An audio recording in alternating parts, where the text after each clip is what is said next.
드디어 헨리 데이비드 소로의 월든 2년 2개월 그리고 이틀 동안의 콩코드 외곽의 자연 속 조그만한 호수 월든 호숫가에 오두막을 짓고서 독거하는 소로의 삶, 여름, 가을, 겨울 그리고 봄으로 클로징하는 그 봄이 오다.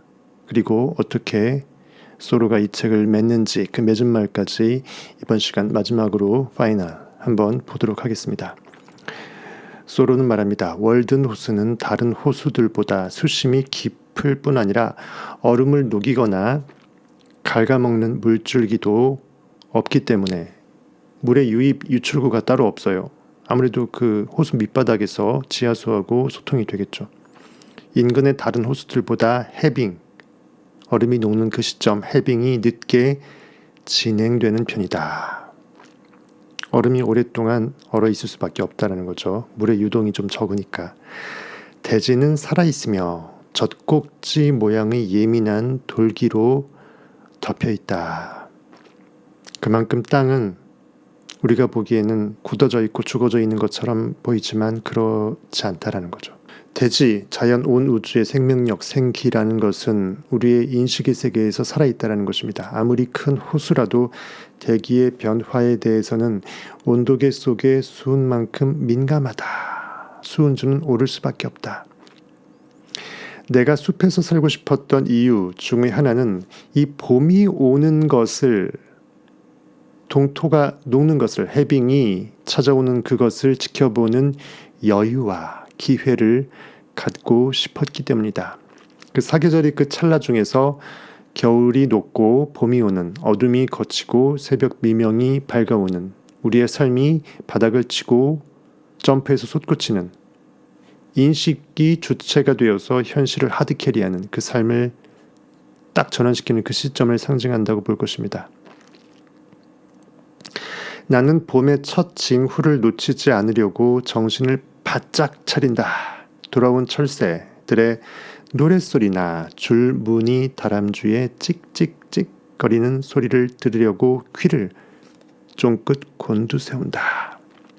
봄의 소리를 느끼고자 했음입니다.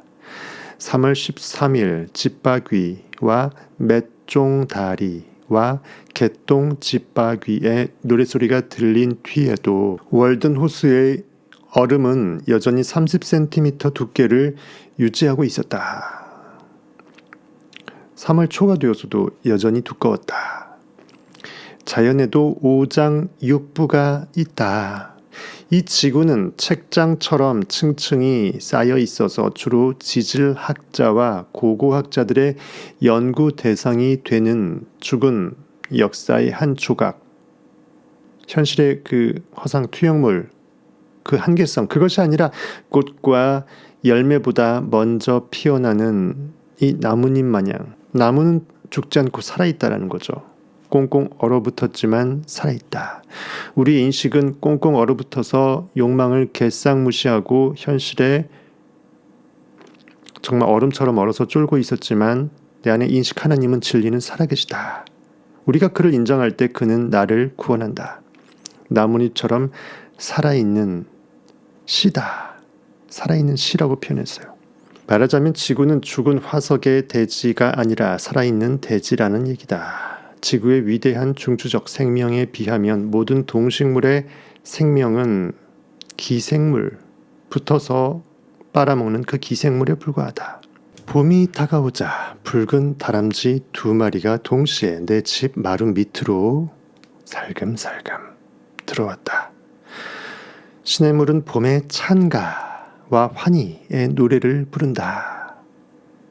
저는 시냇가에 심은 나무가 시절을 쫓아 과실을 맺으며 그 잎사귀가 마르지 않념 같으니 시편 1편은 저자가 말하고 있습니다. 그처럼 우리의 영이 깨어나는 소리, 얼음이 녹고 시냇물이 졸졸 흐르면서 봄의 찬가와 환희의 노래를 부르는 지금 이 순간 Now here I am. 우리는 일어나야 될 것입니다. 이처럼 봄의 찬가와 환희의 노래를 부르는 시냇물, 그리고 골짜기에서 눈이 녹아 내려앉는 사부작 소리가 들리고 호수에서도 얼음이 빠르게 녹고 있다. 이젠 때가 왔다. 얼음 가장자리의 거대한 곡선들은 얼마나 아름다운가. 호숫가의 그 가장자리에 얼음의 그 가장자리 라인을 보고 감탄하지 아니할 수 없죠. 그것은 호숫가의 곡선과 얼마간 일치하지만 비스듬해 보이지만 그보다 더 규칙적이다. 리본처럼 길게 뻗은 이 물이 햇빛 속에서 반짝이는 것은 정말 멋진 광경이다. 환희와 젊음으로 가득 찬 호수의 민낯은 화장 안 한 생얼은 그 안에 사는 물고기들의 기쁨과 호숫가에 깔린 모래의 기쁨을 말하고 있는 듯하다. 눈보라치는 겨울이 화창하고 온화한 날씨로 바뀌고 어둡고 무기력했던 시간이 밝고 탄력적인 시간으로 바뀌는 과정은 만물이 선언하는 중대한 순간이다. 때는 이때라. 천국은 이때다 저때다 할 수 없고 여기다 저기다 할 수 없으니 너희가 곧 영과 진리로 하나님을 예배할 때가 오나니 때는 이때라. 바로 지금 이 순간 Now here I am. 시공간 속에 가두어진 그 이때 말고 지금 항상 지금으로만 존재하는 나에게 주어진 은혜의 그 프레젠트 선물 바로 지금 영원과의 그 접속 키 시크릿 만물이 선언하는 중대한 순간이다. 변화는 막판에 순간적으로 일어나는 것 같아. 그동안 티핑 포인트에 다다르기 위해서 에너지가 계속 빈 항아리 6에 물 아기까지 가득 채워지는 그 순간이 곧 왔을 때 와라락 물은 넘치게 되는 거죠. 그 전까지는 언제 물이 넘치기는커녕 차오르기는 하고 있는 것인지 현실은 미동조차 하지 않기 때문에 우리 인간은 현실에 반응하면서 지치고 낮아빠질 수밖에 없겠죠. 그럼에도 불구하고 우리가 끈질기게 내 욕망, 소망을 사모할 것이며 그 가운데 우리는 이룰 것입니다. 변화는 언제나 급작스럽게 그날은 도적같이 일어납니다. 거의 모든 기후때에서 거북과 개구리는 이 봄의 선구이자 전령이다. 메신저이다. 알린다 이거죠. 봄이 오는 것은 마치 혼돈, 케이오스에서 카스머스, 질서가 창조되고 없음, 땅이 혼돈하고 공허하며 흑암이 깊음 위에 있는 창세기 1장 2절의 그 말씀으로부터 창조의 결과물이 찬란하게 빛나는 것이죠. 그 혼돈에서 질서가 창조되고 황금시대가 도래한 듯한 느낌을 준다. 보슬비가 한 번만 내려도 이 풀은 더 한층 짙은 초록색을 띈다. 그와 마찬가지로 더 좋은 생각이 유입되면 우리의 전망도 보이지 않는 것을 봐내는 상상력의 그 비전도 우리 구독자님들의 visionary fancy, awakened imagination, 깨어난 상상력의 그 판타지에 대한 비전, 느낌의 그 영적 실체는 찬란하게 더욱 빛나게 될 것입니다. 우리가 항상 현재에 살면서 Now here I am. 나는 존재한다. 바로 지금 존재한다. 언제나 영원자이다. 아무리 작은 이슬방울이 떨어져도 그 힘을 인정하는 풀잎처럼 이슬방울이 떨어지면 풀잎은 고개를 사뿐히 숙이면서 이슬방울을 받아줍니다. 어린 아기 혹시 다칠세라 받아주는 그 어머니의 품 안처럼 말이죠. 이슬방울이 떨어져도 그 힘을 인정하는 풀잎처럼 우리에게 닥친 모든 사건을 유익하게 이용한다면 호사다마다 좋은 일은 막아낀다. 즉 현실 그 말을 개상무시하고 그냥 패스오버 넘기라. 꿈보다 해몽이다. 내가 이 현실을 어떻게 받아들이는 그 해몽이 진정한 현실이라는 꿈보다 상위 하나님의 권능을 발산한다.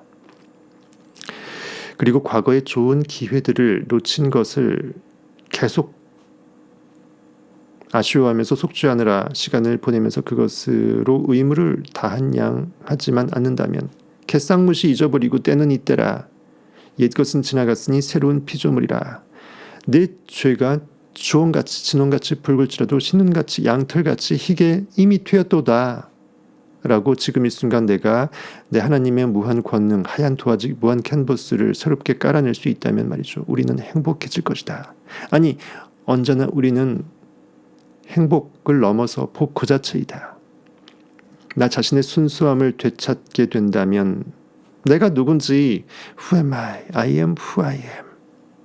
나는 내가 그 무엇으로 나를 존재시키는, 내가 인식하는 그 대상으로 나는 존재될 수밖에 없는 만왕의 인식 선택권자이다. 나는 무한자이다. 나는 충분자이다. 나의 꿈은 모두 다 이미 이루어져 있다. 나 자신의 순수함을 되찾게 된다면, 내가 진정 누구였는지 기억해내게 된다면, 우리는 이웃의 순수함도 알아볼 수 있다. 온 우주 만물이, 천하 만물이 결국 I am임을 깨닫게 된다. 우리는 자연을 아무리 많이 가져도 결코 충분치 않다. 대자연을 완벽하게 내가 그 무한 아웃라인으로 나를 증폭시켜서 일치시키고 합일시킨다 할지라도 더욱더 나는 그 다음에 자가증폭으로 진리의 무한성을 계속 입증하면서 온 우주 무한 권능을 계속 발산시키죠. 1847년 9월 6일 나는 마침내 월든을 떠났다. 떠난 시점도 여름을 다 보내고서 가을로 들어갈 즈음에 마감한 것입니다. 그래서 여름으로부터 시작돼서 여름, 가을, 겨울, 봄으로 이렇게 월드는 2년 2개월 그리고 이틀 동안의 소로의 독고 생활을 마감하는 그 책으로 출판됩니다. 맺는 말 들어갑니다. 기러기는 우리 인간보다 더 세계주의자이다. 글로벌리스트이다. 캐나다에서 아침을 먹고 오하이오 강에서 점심을 먹고 남부의 강 어귀에서 깃털을 다듬으며 밤을 보낼 준비를 한다. 하지만 우리는 농장 울타리를 허물고 돌담을 쌓으면 그때부터는 우리 삶의 경계가 지어져 운명이 결정됐다고 생각한다. 비유한 것입니다. 우리 농장 울타리를 허물다. 우리의 무한 인식의 무한성을 개무시한다. 그리고 스스로 현실에 반응해서 스스로 고깃덩어리 이성오감에 돌처럼 딱딱한 문해충의 그 돌담, 자기의 인식의 한계성을 굳이 이렇게 작은 울타리에 가둬내는 우리의 현실 반응인식, 고기로 사는 것을 질타하는 것입니다. 우리의 거대한 무한인식의 농장 울타리를 허물고서 돌담을 굳이 쌓아낸다면 그때부터 우리의 삶은 이렇게 스스로의 찌질이 운명이 필연일 것이라고 자포자기하고 에라 모르겠다 대충 살아버리죠. 그만큼 보이는 현실의 감각들에 반응당해버리며 가치 있는 삶을 경계하라는, 그걸 깨부수라는, 이겨내라는, 흥을 돋구고 기뻐하고 찬양하고 즐거워하고 이미 이룬 줄 알고 받은 줄 알고 감사할지어다라고 하는 소로의 메시지가 느껴집니다. 우리는 우리 눈에 보이는 것보다 훨씬 더 넓다. 즉 나는 보이는 현실 이 모양 이 꼴이 아니다. 내 몸덩어리만큼의 이 고깃덩어리 단백질이 결코 아닐지니라. 너의 시선을 안으로 돌려라. 그러면 너의 마음속에서 내 인식의 내부, 즉 블레이크가 말했던 그 3차원 시공간 속의 물질, 그 존재한다고 생각하는 그 허상 속, 그 존재 바깥의 빈 공간을 삐집고 들어가라. 너의 마음속에서 아직 발견되지 않은 1000개의 지역을 찾아낼 수 있을 것이다. 상상도 못했던 1000개, 즉 무한대의 많은 내 인식의 공간들이, 내 아버지 집에는 방이 많도다. 내가 너희를 위해서 이 비에서 준비할 것이고 곧 내가 너희를 영접하여서 나 있는 곳에 너희도 있게 하리라. 성경은 말하고 있습니다. 그곳을 여행하라. 판타지 속에서 자유하고 날개를 펴라. 그리하면 마음속 우주 지리학의 전문가가 되리라. 마음속 IM의 무한 진리의 자가 팽창의 그 환상적인 판타지, 황홀한 그 극치의 무한 하나님의 사랑하심을 우주 지리학의 전문가로 비유했어요. 내가 누구인지 다 알게 되어버린, 깨달아버린 그 진리로 깨어난 그 마음의 상태를 말하는 것입니다. 당신 내면의 신대륙과 신세계를 발견하려 가는 콜럼버스 같은 사람이 되어라. 교역로가 아니라 사상이 오가는 새 항로를 개척하라. 현실에서의 그 결과물에 가둬지지 말고 그런 의미의 물건을 사고 파는 그 교역로가 아니라 새로운 사상의 새로운 항로, 내 인식의 새로운 뇌신경 세포를 연결시킬지니라. 진정으로 인간다운 행동은 사회에 대해 반항적 태도를 취하는 대신 불평분만으로 까대는 대신 자기 존재의 법칙에 순응함으로써 내가 누군지 깨달아 알므로써 자연스럽게 갖게 되는 상상력으로 사는 awakened imagination으로 그냥 느껴버리는 그러한 태도를 유지하는 것이다. 나는 숲에 들어갈 때처럼, 이 월드노스과에 들어갈 때처럼 충분한 이유가 있어서 이제는 이 월드노스과를 독거 생활을 마감하고 숲을 떠난다. 우리는 고독할 때 고독해 봐야 되고요. 거기서 깨어날 때 깨어나줘야 되고, 거기서 이제 날개를 펼치고 세상을 포효할 때 또 포효해 주어야 될 것입니다. 내가 살아야 할 삶이 몇 가지 더 남아 있어서 숲속에서 사는 한 가지 삶에 더 이상 시간을 할애할 수 없다고 느꼈기 때문이다. 에너지 충전됐으니까 이젠 날개를 펴야 돼요. 성경에서도 사도 바울이 완벽한 이 환골탈태의 진리의 메신저로서 삶을 살기 직전에 고향 다소에서 10수년간 칩거했습니다. 바로 그것입니다. 어느 위인, 어느 성공자도 홀로 고독의 쓴뿌리를 달게 질근질근 직불이 씹듯이 씹어내지 못한 사람이 없습니다. 통과 의례일 것입니다. 우리는 자신도 느끼지 못하는 사이에 너무도 쉽게 어떠한 길로 접어들어서 그 길을 직접 밟아 다져서 일종의 관례로 만들어버린다. 삶의 인습, 관성으로 만들어버린다. 내가 숲에서 산 지 일주일도 지나기 전에 내 집 문 앞에서 호수까지 벌써 내 발바닥으로 만들어진 그 길, 내 발에 밟혀 길이 생겨버렸다. 없던 길도 원래 있었던 것 마냥 길이 생길 정도로 우리의 인식이 몇 사이클 그대로 판박이로 돌게 되었을 때 현실 결과물이 나도 모르게 가두어지는 것을 경계하는 그런 말씀입니다. 집 표면은 부드러워서 인간이 밟으면 자국이 남는다. 그처럼 여러분의 영혼, 정신이 여호수아가 약속의 땅에 안착했을 때 내가 밟게 된 그 모든 땅은 다 내게 주리라 했던 하나님 말씀처럼 정신이 다니는 길도 마찬가지입니다. 전통과 수능은 얼마나 깊은 바퀴 자국을 남겼을까. 우리도 모르게 인류, 내 선조 아니면 내 카테고리의 삶으로부터 내가 받아들인 문해충으로서의 이 기계적으로 가두어짐이, 우물한 개구리성이, 우물이 우주라고 생각하는 무의식이 얼마나 팽배했을까 이거죠. 나는 이 선실에 틀어박혀 여행하는 배의 선실입니다. 어디 갔다 왔다라고 생각하면서 얘기하는, 자랑하는 그러한 여행객, 선객이 되기보다는 차라리 이 세상의 돛대 앞에 그리고 갑판 위에서 직접 일하는 선원이 되고 싶었다. 맞다이 까서 직접 맞부딪혀보고 나의 궁극을 자각하고 깨워내고 싶었다라는 거겠죠. 거기서는 산을 비추는 달빛을 가장 잘 볼 수 있을 테니까 말이다. 산을 비추는 달빛을, 내 안에서 내 인식의 거대한 욕망의 산을 그대로 인식의 빛으로 비춰내는 I am that. I am이 존재하기 때문에 내가 I am that. 거대한 욕망의 산에 내 의식의 달빛을 비춰낼 수 있다는 것이죠. 거기서는 산을 비추는 달빛을 가장 잘 볼 수 있을 테니까 말이다.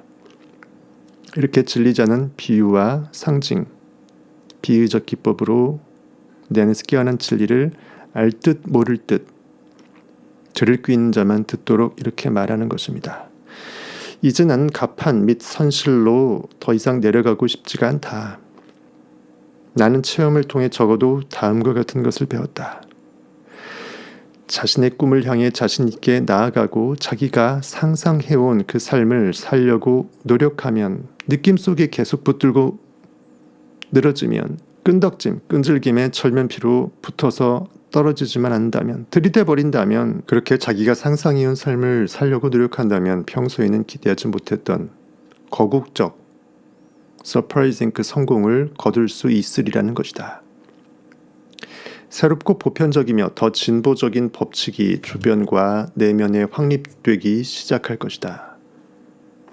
상상도 못했던 나의 존재의 영존성이 깨달아 자각되게 될 그때가 올 것이다. 이 말이죠.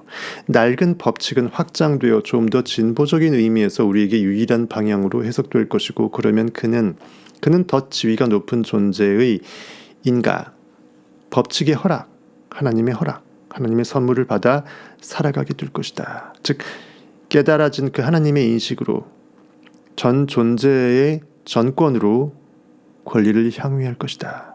무한 느낌의 선택권 말이죠.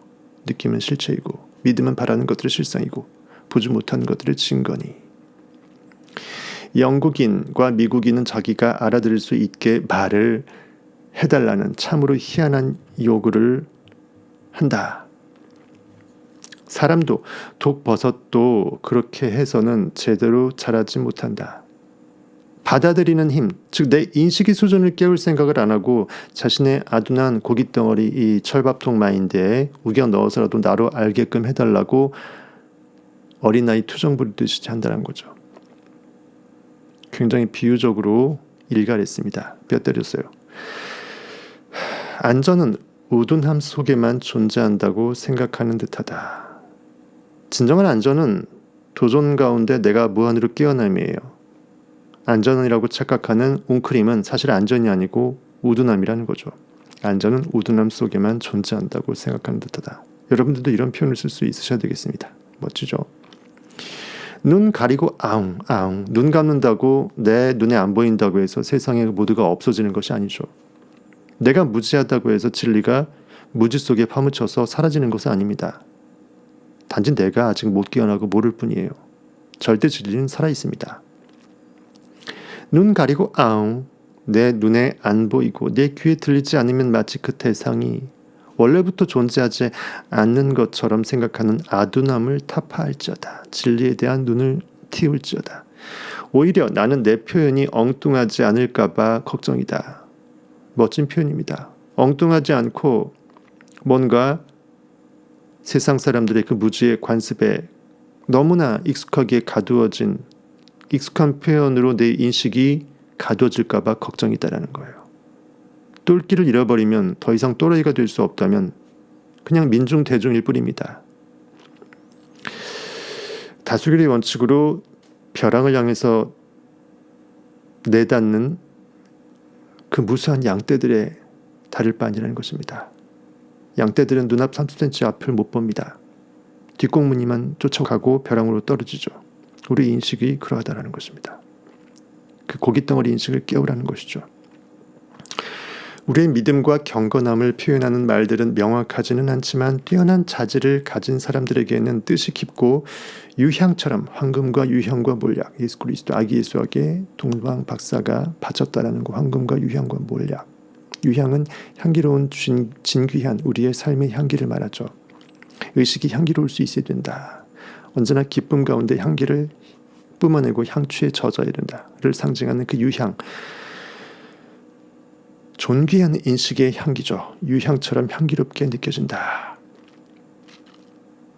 우리의 믿음과 경건함을 표현하는 이 형이상학적인 진리의 이 표현, 그리고 그것을 여러분들이 깨달아 해석하는 성경 형이상학의 진리, 그것은 문해충들한테는 명확하지 않는 듯하면서 아리까리 모른다라고 덮어버릴 수 있겠지만 이미 깨어난 자들에게는 최상의 미러라는 거죠. 하나님의 미러입니다. 달디 단 송이꿀보다 더 단 그 성경 주의 말씀, 그 표현입니다. 여러분의 인식이 그렇게 송이꿀보다 더 단 하나님의 말씀인 것입니다. 왜 우리는 항상 우리의 지각력을 가장 둔한 수준으로 낮추고서 그것을 하향 평준화시켜고서 그것을 상식이라고 지켜 세우는 것일까? 왜 상식에도 맞지 않는 몰상식한 인간들의 그것으로 싸잡아서 매도하는가? 깨어난 자의 그것을 말이죠. 남들이 듣고 싶어할 말이 아니라 내가 해야 할 말만 하자. 이 말은 꼭 내뱉는 말이 아니라 내 의식을 말하는 것입니다. 삶이 아무리 초라할지라도 외면하지 말고 당당히 받아들여 살지어다. 자신의 삶을 회피하거나 욕하지 말라. 저녁 노을은 구빈원, 가난한 자들에게 빈민을 구제해주는 그 기관, 구빈원의 창문이나 부자의 저택이나 똑같이 찬란하게 물들인다. 저녁 노을은 내 안에 하나님의 찬란한 그 빛은 똑같이 우리 진리 안에 그대로 있다라는 거죠. 봄이 오면 구빈원 앞이나 부자의 저택 앞이라 똑같이 눈이 스르륵 녹는다. 모든 법칙은 우리 인식한테 그대로 신문대로 거두게끔 명품 가리뜯기기로서 역할을 한다. 최고급 쌀을 넣으면 최고급 쌀떡볶이가 시중에서 팔지 않는 나만의 스페셜 떡볶이가 내 가정의 밥상에서 차려질 수 있다. 떳떳한 마음을 가진 사람이라면 구빈원에서도 궁궐에 사는 것처럼 만족스럽게 유쾌한 생각을 하면서 Now here I am 살 수 있다. 영혼의 필수품을 사는 데에는 결코 돈이 필요 없다. 성경은 말합니다. 이사야서에서 누구든지 내게 오라. 내 인식한테 오라. 값없이 사 먹어라. 대가가 없다. 인식은 나 자신이기 때문에 인식으로 깨어나는데 돈 안 받는다. 하지만 사 먹어라. 구걸하지 말지어다. 즉 믿음이라는 필요 최소한의 대가는 있다. 내가 누군지 나를 못 믿으면 대가를 지불하지 않은 것이다. 어마어마한 말씀을 까발려 드렸습니다. 성타 패밀리, 성타 주민 정조영하시고 여러분들 진리로 깨어나시는 데 보탬 받으시길 바라겠습니다. 영혼의 필수품을 사는 데에는 돈이 필요 없다. 나는 본래의 내 자리로 돌아오는 게 너무나 기쁘다. 사람들 눈에 잘 띄는 곳에서 퍼레이드에 참가하여 화려하게 행진하는 것이 아니라 남이 나를 어떻게 볼지를 내가 신경 쓰면서 내 인식의 순수성을 몰각시키는 것이 아니라 가능하다면 우주의 건축가, 온 우주의 나의 나됨, 나만의 토기장의 아티스트, 그것으로 나는 나의 우주 속을 걷고자 한다. 우주의 건축가와 함께 나란히 걷고 싶다. 즉 하나님과 동행하고 싶다. 성경에서 에녹이 하나님과 동행하고 자녀들을 낳았고 바로 하나님께 죽음을 겪지 않고 그대로 들려 올려졌다라고 되어 있죠. 우리 인식이 현실을 쌩무시하면 나는 이미 현실의 죽음을 이긴 하나님이 된 것입니다. 죽음을 이기신 어린 양이 된 거예요. 여러분의 욕망을 이미 있다라고 느껴버린 믿음의 힘은 그만큼 힘이 큽니다. 여러분을 구원하고 현실을 바꾸고 여러분을 영광의 부활의 영으로 끌어낸다라는 것이죠. 이 불안하고 부산하고 경박한 불안, 부산, 경박의 19세기에 살기보다 1800년대 중반도 지금처럼 그렇게 과거에 비해서 전부 다 이 산업사회에서 머니게임을 하면서 그만큼 이렇게 피폐해졌다는 것입니다. 영혼이 말이죠. 이 세기가 지나가는 동안 1800년대가 저무는 그 과정에서 가만히 서거나 앉아서 깊은 생각에 잠기고 싶다. 나의 인식에 무한전능하신 하나님의 능력을 내 안에서 깨워내는 그것의 아름다운 영화로움, 그 찬란함의 황홀함 가운데 나는 빠져서 나는 자유의 날개를 독수리치듯 나를 깨워나갈 것이다 라는 거죠. 너희는 이 세대를 본받지 말라고 성경은 되어 있습니다. 나는 평가하고 결정한 뒤 나를 가장 강력하고 정당하게 끌어당기는 것에 자연스레 끌려가고 싶다. 평가하고 결정한다. 내 인식이 I am, 나는 존재한다. 그리고 나도 모르게 무엇을 욕망하고 있는 I am that. 그 상태를 그대로 순종하고 믿음으로 화답해서 내가 끌어당기는 인식의 욕망을 믿음의 순종으로 화답해서 받아들이고 끌어당긴다라는 거죠. 자연스럽게 나는 그것에 끌려갈 것이다. 즉 순리 법칙에 나는 그대로 나를 의탁할지어다. 오직 주만을 경외하고 주 여호와만 의뢰하라. 내 존재의 인식이 전부이다라는 거죠. 나에게 사랑보다 돈보다 명예보다 진실을 달라. 세상에는 신기한 일들이 끊임없이 일어나고 있지만 우리는 믿을 수 없을 정도로 따분함을 견디며 살고 있다. 나는 영국인이나 미국인이 이러한 모든 진리를 깨닫게 될 거라고는 생각지 않는다. 하지만 그것이 바로 내일의 특징이다. 내일, 미래. 진리로 깨어날 수밖에 없는 필연의 법칙, 미래를 이 준비하는 하나님의 법칙의 특징이라는 거죠. 시간이 흐른다고 새벽이 찾아오는 것은 아니다. 전체적인 맥락에서 굉장히 중요한 스로의 메시지입니다. 우리가 세월을 무의미하게 흘려보낸다고 해서 진리로 성숙되어지는 것은 결코 아니다. 몇 살 나이가 많다고 해서 늙어갈 수는 있겠지만 진리로 더욱더 깨어나고 일어나는 진리자가 된다라는 보장은 없다. 영적 성숙자로서의 보장은 전혀 전무하다. 단지 내가 갈급하고 절실히 깨달아 그것을 붙들고 느끼고 믿어낼 때만 가능할지어다. 시간이 흐른다고 어둠 가운데 미명을 밝히는 그 새벽은 결코 찾아오는 것은 아니다. 우리의 눈을 부시게 하는 이 찬란한 절대빛은 우리에게 어둠과 같다. 우리가 자지 않고 깨어있는 날에야, 즉 새벽 시간을 그냥 넘겨버리고 잠속에 파묻혀버리면 새벽이 밝아옴을 못 느끼고 그냥 지나가잖아요. 그것처럼 깨어있으라. 성경에서 말하는 깨어있으라. 내 인식이 깨어있어야 내 안의 진리가 깨어남을 새벽이 찾아오는 것처럼 목도할 수 있을 것이라는 그 말입니다. 우리가 자지 않고 깨어있는 날에야 비로소 새벽이 찾아온다. 여호와 이래, 하나님은 존귀하신다. 영이 깨어있어야 진리와 여명의 새벽빛을 바라볼 수 있다. 새벽은 앞으로도 많이 남아있다. 그럼에도 불구하고 물리적인 그 새벽은, 즉 기회라는, 나에게 깨어날 수 있는 그 기회라는 그 지금의 순간들은 영혼 속에 아직은 많이 남아있다.